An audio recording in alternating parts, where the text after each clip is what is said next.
Your living room is probably trying too hard. Layers of accent walls, 5 different textures, a color on every surface, and it still feels cold somehow.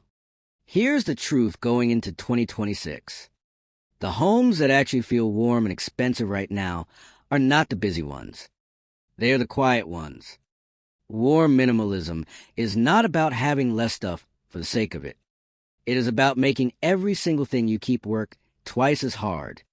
By the end of this video, you will know exactly which 5 moves separate a house that just looks empty from one that feels like a boutique hotel. Before we get into it, if you care about homes that actually function and not just photograph well, hit subscribe here on Home Intel. We do not do sponsored fluff. We test what actually holds up in a real home, so you are getting the honest version every time. What warm minimalism actually means in 2026. Minimalism used to mean white walls, glass tables, and a house that felt like a dentist's waiting room. That version is dead. What is replacing it in 2026 is warm minimalism, and the difference comes down to one word: texture. You are still keeping the clean lines and the restrained color palette, but you are swapping cold materials for warm ones. Think unlacquered brass instead of chrome. Think white oak instead of glossy laminate. Think boucle and linen instead of leather and glass. The room still breathes, there is still negative space, but nothing in it feels sterile. This is the single biggest design shift happening in homes right now, and most people renovating are still stuck designing for 2015. The color rule that changes everything. Here is where most people get warm minimalism wrong. They think warm means beige everything, and they end up with a house that feels flat instead of calm. The actual rule professional designers are using in 2026 is the 60-30-10 split, but with a warm twist. 60% of the room is your base neutral. Think a soft grayish or a warm white, not stark white. 30% is a richer mid-tone, like walnut brown or olive. And that last 10% is your sharp contrast accent, which could be black metal fixtures or a single deep color moment like a burnt rust cushion. The mistake people make is treating every neutral the same. A cool gray next to a warm will always look off, even if you cannot explain why. Match your undertones first, then build your palette. Materials that make or break the look.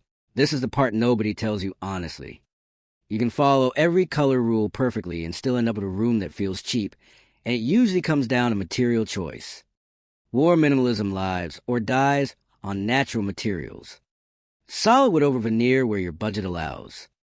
Linen and boucle over polyester blends, because synthetic fabric catches light in a way that reads as cheap on camera and in person. Picture the difference for a second.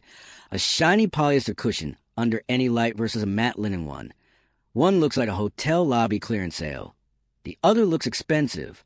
Stone or ceramic over plastic look composites on countertops and side tables. You do not need to replace everything at once. Start with the pieces you touch most: your sofa fabric, your coffee table, your light fixtures. Those 3 items alone will shift how expensive a room feels more than repainting 4 walls. Lighting nobody talks about. Most home content skips this, but lighting temperature is doing half the work in a warm minimalist space. If you have cool white bulbs, anything above 4,000 Kelvin, your warm palette will fight your lighting and neither will look right. You want bulbs in the 2,700 to 3,000 Kelvin range. That is the difference between a room that glows and a room that feels like a hospital hallway. Layer your lighting too. A single overhead fixture flattens a room. Add a floor lamp, a table lamp, maybe a picture light.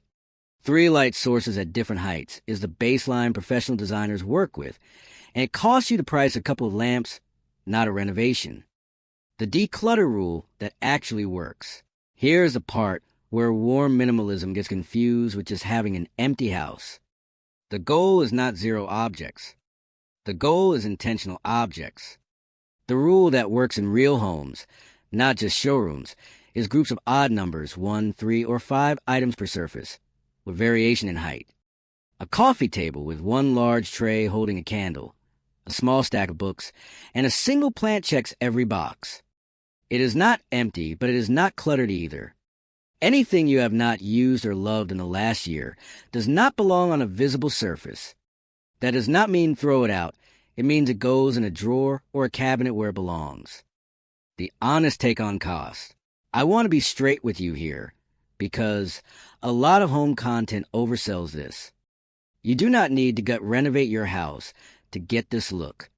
The highest impact, lowest cost changes are swapping your light bulbs, changing out hardware on cabinets and doors to something warm tone like brass or bronze, and replacing throw pillow covers and a throw blanket in the right texture and color.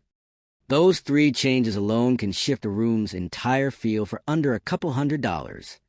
Where it actually makes sense to invest your budget is in solid wood furniture and living stone surfaces. These materials do not just look better, they age gracefully and hold their value, whereas synthetic alternatives look worse with every passing year. So, to bring this together, warm minimalism in 2026 is restrained color paired with natural texture, warm light temperature, and intentional styling instead of empty surfaces. Get your undertones matching first. Choose natural materials wherever your budget allows. Fix your lighting temperature before you touch paint.